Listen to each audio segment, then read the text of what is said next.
Assalamu alaikum wa rahmatullahi wa barakatuhu. Musidɓe an haray komin ilo e la diaspora africaine. Hande ko mercredi 15 janvier 2025. haray mi salmini on fof mi landi kisiɗon e jaam toro noon jaam e kisi e newede kala ko waɗa wonirde e nder aduna o. Ala actualité oblige musidɓe an haray en fof meɗen mi sikki tun haray haysi tawina en fof haray buyi koko feƴƴi causa hanki koko ministére de l'habitat on immini force de l'ordre ɓe koosa cuuɗi yimɓe wonɓe causa vidéo on no yurmi ha feƴƴiti reflet guine waɗi interview on landi himɓe hoɗuɓe ton ɓen ko honno ɗum ɗo woniri woɓe ari ɓe andinali hay goto communiqué hay fus waɗaka fi muɗum ɓe ari tum ɓe débarki kamɓe doole maɓɓe ɓe wadde croix ji e galleji ko ɓe faala sa landike ɓe hay ɓe alama e jabade donc ɗum ɗo ɗen ko Conakry causa waɗi ina noon ɗon tun ɗum ɗo waɗata ina ɗon tun kadi ɗum ɗo fuɗɗi waɗude c'est à dire jama on no yewtede jama on no sensibilisede kono ko jama on woni e tongude hoore mum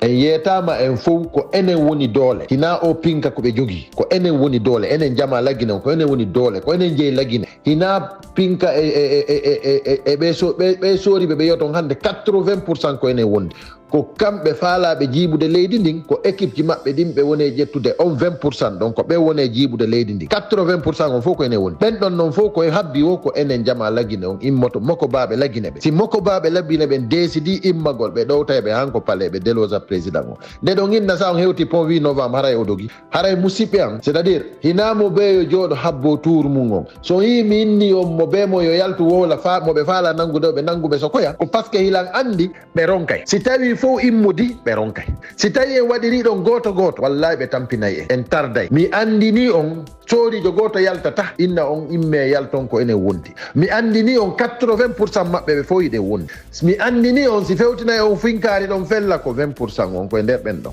joni noon ɓay haray enen iɗen ɗuuɗi ko enen woni jooma leydi ndi hiɗen wondi e sooriɓe ɓurɓe ɗurde ɓe imme yalten imme musidɓe an wata on jooɗo yimɓe ɓen ara waɗa daare sifa koko waɗi causa ɗo ɗen hanki ɗum ɗo ɗen e nder c'est à dire fewndo ko laamu maɓɓe ngol lanni 31 décembre manda maɓɓe o lanni c'est à dire ko haldano kon ko signano kon ko huɗano kon fof gasi joni ko honno wawata ɗon jooɗorde kadi hamɓe ara ɓe lanca on galleji ɗi lancana on galle ɗe annanda hoorema ni gila hoɗuɗon ɗon duuɓi hara ko ɗon tun anduɗon ɓe ara ɓe lancano hara noon lancuɓe ɓen ko bandije ñalorma teɗɗan par ce que ɓe laamaki joni noon ɗo kadi haɗay ko ɓuuri yurmude kon kadi ko yimɓe wonɓe sutanude ɗum ɗo ɓen par ce que hina mandaɓe jogui hay goto fotanaɓe ko halda kon lanni le 31 décembre joni onon ɓe jokkuɓe CNRD e supportugol ɗum ɗon onon iɗon wakkili hakkude moɗon e Allah fi intérêt mon personnel on tu yo jooɗo haccoɗon sifa ɗum ɗo fanko mbude ronkon démissionnugol hakkude moɗon e Allah hiɗon wakkili ɗum ɗon musidɓe an haray musidɓe an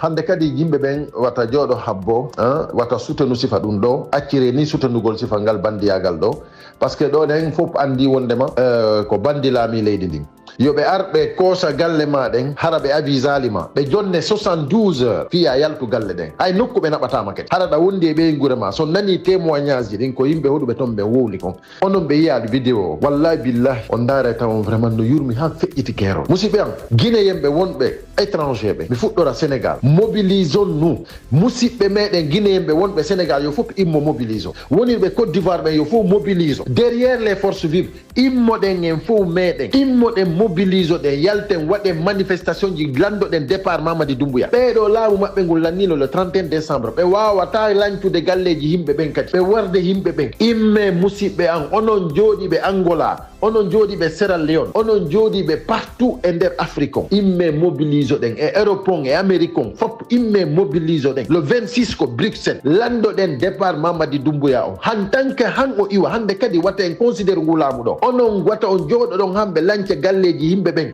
imme fi Allah wata en jooɗo ɗon kadi han galleji yimɓe lance imme onon sutanuɓe ɓen fof démissionné miɗo andi UFDG landoto wonanɓe ɓe ko wonanɗoɓe ko CNT ɓaylandi ko goto wonani ɓe ton yo yaltu ton si tawi o yaltali ton ko haaju makko par ce que ko kanko tu woni ton so o yaltali ko CNT ton haɗa ko kanko tun andi onon heddiɓe wonɓe ko CNT ɓen ton fou représentant peuple on imme démissionné acce tonguidirgol mi inni on 80% des forces de l'ordre guinéen ɓe hiɓe wondi e meɗen imme ɗum ɗon on waton waɗo e ɗiɗi ko bandi salte woni ɓen ɓe yoton on 20% heddiɗo ɗon ko ɓen wona ukkite ɗon ko ɓen woni e warde himɓe ɗon ko ɓen woni e yewde ɗo ɗen koosa galleji yimɓe hay goto nelaɓe de ko bandi yagal ɓe woni e wadde ko kamɓe koɓe faala kon ɓe waɗata fewdo ɗo ɗen ni noon son jooɗike ɗon ɗen noon on fankiri ɗo ɗen ni haray mi andini on ɗum ɗo ɗen on vous allez le regretter awa haray ina juutingol message ji ɗi mi arda ɗo e message goto tun juste en français et puis c'est bon haray le 26 tout le monde à Bruxelles haray ko teddungal e jama on miɗo toro jama on fof yo mobilise à tous les niveaux wonirɓe partout Sénégal Côte d'Ivoire Sierra Leone Libéria Angola partout yo yimɓe ɓe mobilise Guinée Bissau Gambie on fopp moɗon mobilisé watta jama on jooɗo hiira ni leydi mundin fanka bude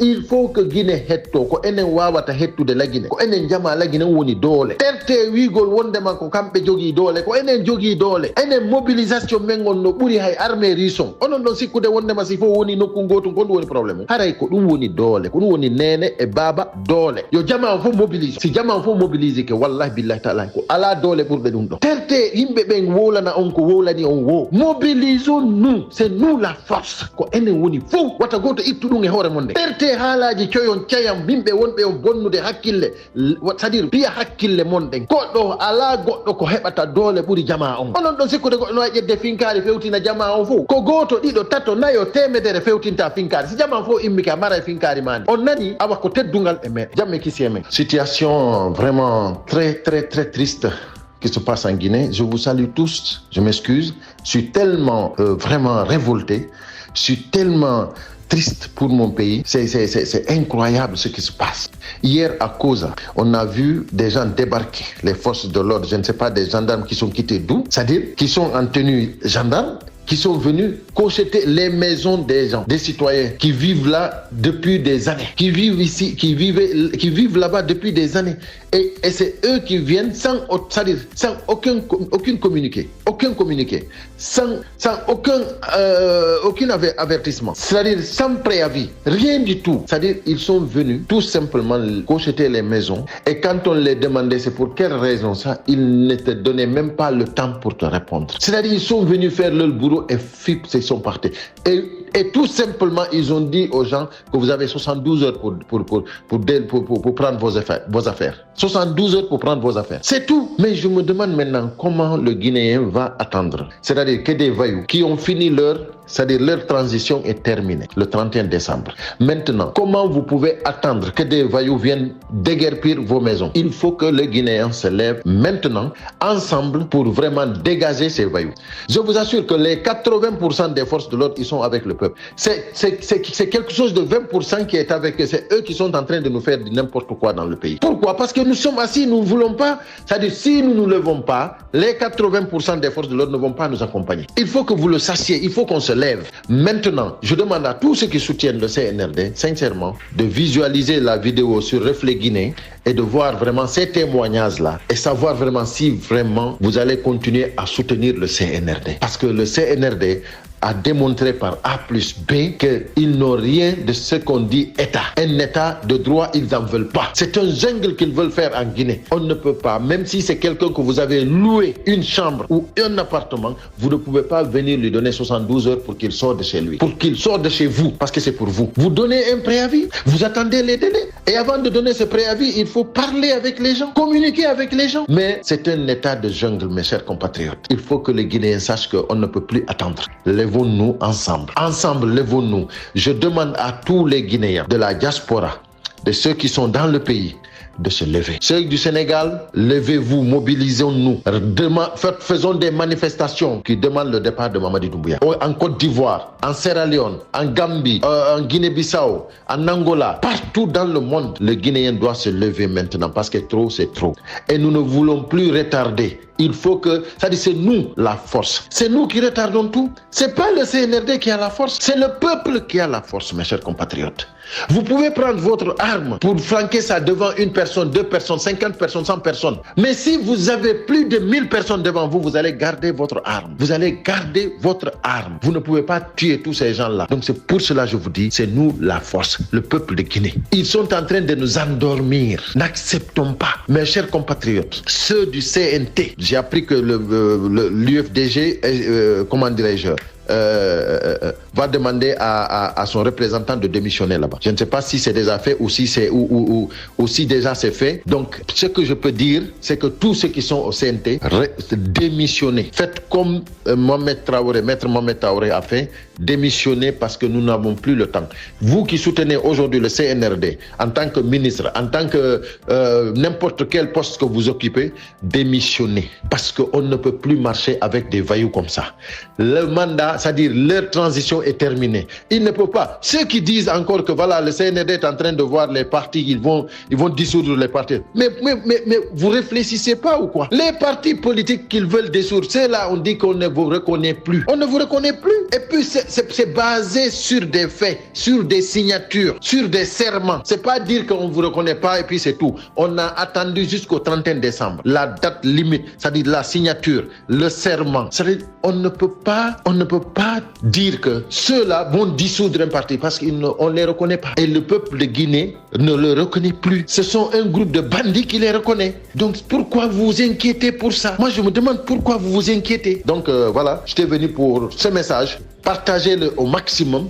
N'attendons plus. Mobilisons-nous davantage et lèvons-nous ensemble dans le pays et ne laissons pas ça aux mains des enfants. C'est-à-dire les forces de l'ordre attendent les militants, attendent les citoyens guinéens. Je dis bien les citoyens guinéens, les responsables, les papas, les mamans, les grands frères, pas les enfants. C'est vous qu'on attend pour dégager les, comment dirais-je, Mamadi Doumbouya. Il faut que vous vous leviez.